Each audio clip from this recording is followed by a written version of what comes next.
पश्चिम बंगाल में विधानसभा के चुनाव नजदीक आ रहे हैं, जिसको लेकर राज्य में सियासी पारा चढ़ता दिख रहा है। सौगत रॉय द्वारा कांग्रेस और सीपीएम को टीएमसी के साथ बंगाल में चुनाव लड़ने के बयान पर कांग्रेस नेता अधीररंजन चौधरी ने कहा है कि ममता बनर्जी को कांग्रेस के साथ आना चाहिए। बंगाल में बीजेपी को रोकने के लिए कांग्रेस के सिवाय कोई चारा नहीं है। आप खुद समझ रही हैं, तो कांग्रेस के नेतृत्व में शामिल हो जाएं। आप सत्ता पे आने का बाद कांग्रेस पार्टी की मदद लेके आप सत्ता पे आई थी और सत्ता पे आने का तुरंत बाद ये कांग्रेस पार्टी को आप खत्म करने के लिए कोई कसर नहीं छोड़ी।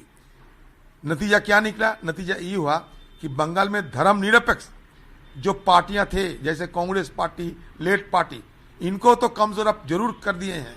इनको तो आप खत्म करने की कोई कसर नहीं छोड़े रखे हैं। लेकिन इसके बदले क्या हुआ? इसके बदले यही हुआ कि बंगाल में जो सांप्रदायिक बीजेपी पार्टी को दबदबा बढ़ने लगे, क्योंकि जब धर्मनिरपेक्ष जमीन खत्म होने लगे, खिसकने लगे, तो धीरे धीरे इस जमीन को कब्जा करने के लिए सांप्रदायिक तत्व मैदान में आ पहुंचे और कब्जा करने लगे। अब आपको एहसास हुआ कि बिना कांग्रेस बीजेपी से लड़ना मुश्किल है, नामुमकिन है। मैं तो ये बराबर आपको कहते आ रहे थे, फिर भी आपकी 2-4 पार्टी के नेताओं ने अभी इस गली में उस गली में ये बात रखते हैं। अगर जरूरत है, अगर रखना ही है बात, तो तृणमूल सुप्रीमो ममता बनर्जी खुद आप क्यों नहीं बात रखते कि हाँ, आपको अकेले दम पे कुछ नहीं होगा। अगर यही नौबत आए तो कांग्रेस के साथ आप चले आओ, क्योंकि बीजेपी को रोकने के लिए कांग्रेस के सिवा और कोई चारा नहीं।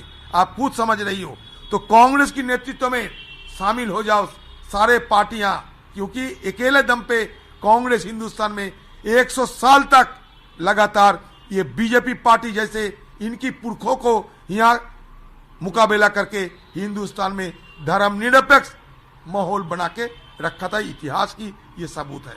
तो ममता बनर्जी आइए, आपको पार्टी को इसमें लीन कर दीजिए कांग्रेस पार्टी में। और आज भी हम किसान के मुद्दे पे राजभवन अभियान कर रहे हैं। आज चले आओ, तृणमूल पार्टी के जितने नुमाइंदे कांग्रेस की अगुवाई में चले आओ। बीजेपी के खिलाफ लड़ने के लिए ममता बनर्जी नहीं बल्कि कांग्रेस की अगुवाई में आना आवश्यक है, जरूरी है, और ये होना ही है। बता दें कि तृणमूल कांग्रेस के वरिष्ठ सांसद सौगत रॉय ने वाम मोर्चा और कांग्रेस से अपील की थी कि अगर वाम मोर्चा और कांग्रेस वास्तव में बीजेपी के खिलाफ है, तो उन्हें भगवा दल की सांप्रदायिक और विभाजनकारी राजनीति के खिलाफ लड़ाई में ममता बनर्जी का साथ देना चाहिए।